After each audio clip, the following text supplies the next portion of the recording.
Salam jumpa dengan kanal Untayan Permenungan. Manusia adalah makhluk sosial. Itulah yang menjadi komponen kelima dari medan hidup pribadi, yaitu kepuasan yang diperoleh jika manusia dapat membangun relasi yang membawa kebaikan dan perbaikan bagi diri sendiri dan orang lain.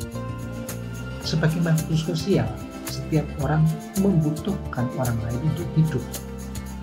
Perlu membangun suatu tata hubungan tertentu dengan orang lain untuk merasakan hidup yang lebih baik. Tata hubungan itu bisa bersifat kooperatif atau kompetitif, dan sekarang dikenal istilah koopetitif, gabungan antara kooperatif dan kompetitif. Orang bisa menjadi lebih baik dengan bekerja sama. Bisa juga dengan bersaing secara sehat, seperti dipecahkannya berbagai rekor dunia olahraga karena para atlet diperbandingkan dan bertanding.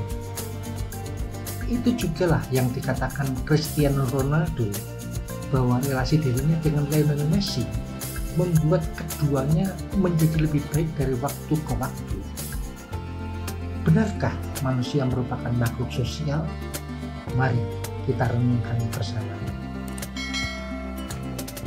Anak kecil hanya tahu bahwa bermain bersama itu menyenangkan dan tidak begitu memperhatikan adanya perbedaan sara atau suku, agama, ras, dan antar golongan.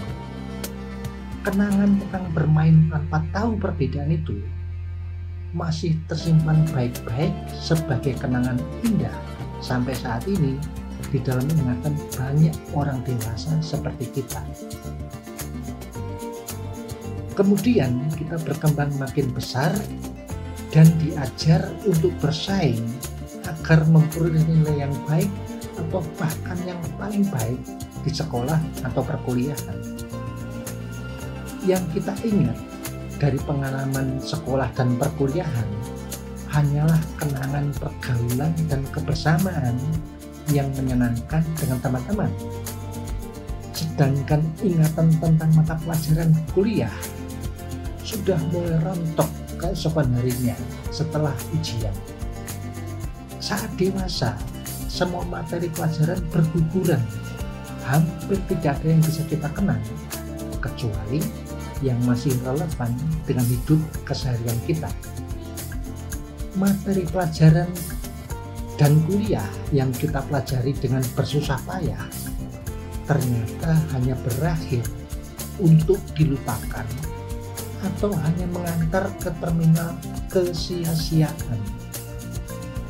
Dari pengalaman ketika bermain-main dan belajar atau kuliah, tampak yang kita ingat adalah pergaulan dan kebersamaan. Mungkin itulah hakikat fitrah manusia. Dilahirkan dan dihadirkan di dunia untuk berteman, saling memperhatikan, saling peduli, dan saling bantu semampu kita. Saat dewasa, kita dikotak-kotak berdasar kategori sara. Identitas di KTP kita pelihara dalam hidup berkelompok-kelompok dan merasakan perbedaan dengan kelompok lain. Mulai terpikir kita dan mereka, dan kita hidup dengan pola pikir kita mereka yang lebih memperhatikan perbedaan daripada persamaan. Cara hidup seperti itu memisahkan kita.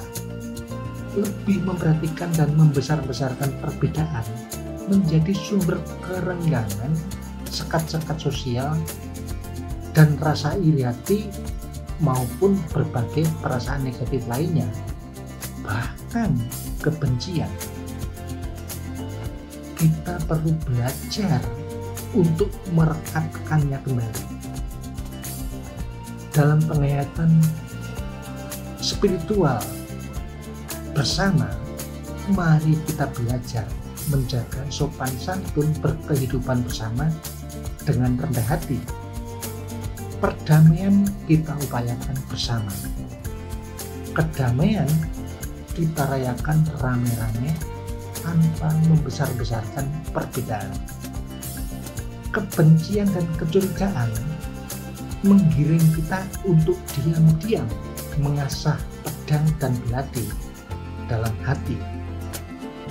Tanpa belajar berpartisipasi dalam bidang sosial kemasyarakatan dan keagamaan, saat nanti kita mati, jangan-jangan kita hanya akan diantar oleh pegawai jasa pemakaman. Sangat sedikit atau bahkan hampir tidak ada masyarakat terdekat yang mengantar dengan rasa kehilangan dan mengenang hal-hal baik yang kita lakukan selama hidup. Sudah barang tentu kita menginginkan ada orang yang memperhatikan kematian kita. Sebagian sungguh-sungguh hadir ke pemakaman kita dan tidak hanya mengirimkan emoticon atau emoji berupa wajah yang dibanjiri air mata. Cukuplah jika masih ada orang yang bersyukur meskipun hanya di dalam hati, karena kehadiran kita di dunia membawa manfaat dan kegembiraan tertentu dalam hidup mereka. Apakah kita makhluk sosial? Sudah pasti. Hanya saja hal itu harus kita hidupkan dengan dihayati dan diamalkan. Marilah kita sama-sama belajar kembali cara berteman dengan membangun kebersamaan yang dapat menghidupkan kedamaian dan perdamaian di keluarga, persaudaraan dalam relasi antar iman, serta masyarakat terdekat. Selamat berkarya.